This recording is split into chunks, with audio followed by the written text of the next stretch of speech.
आप सुन रहे हैं केजी एंटरटेनमेंट की धमाकेदार प्रस्तुति।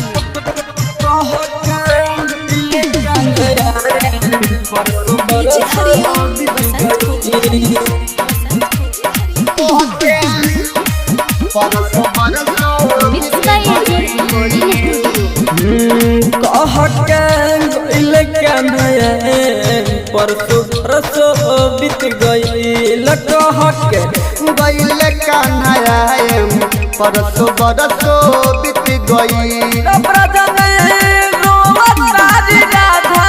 मन का छोट बा भइल कह के गईल कन्हैया परसो बरसो बीत गईल कह के गईल कन्हैया परसो बरसो बीत गईल। आप सुन रहे हैं केजी एंटरटेनमेंट की धमाकेदार प्रस्तुति।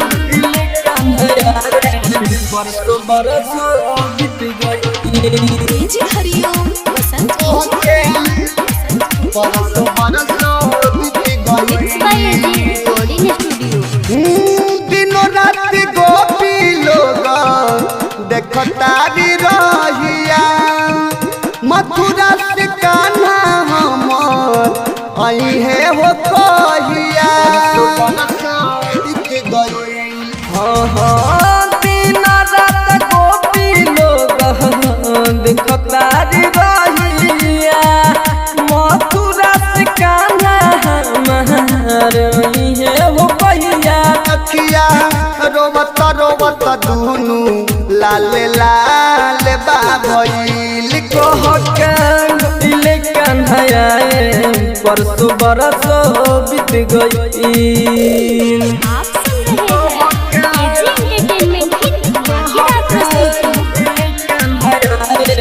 परसो बरसो बीत गईल। केजी हरिओम बसंत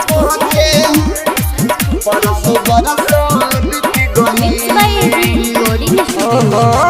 छोड़ के गईल कन्हैया कवना कसूर हो अपना रहाला कन्हैया तोहरा से दूर हो। बीत गईल छोड़ के गईले काना कवना कसूर हो अपना रहला काना तोहरा से दूर हो।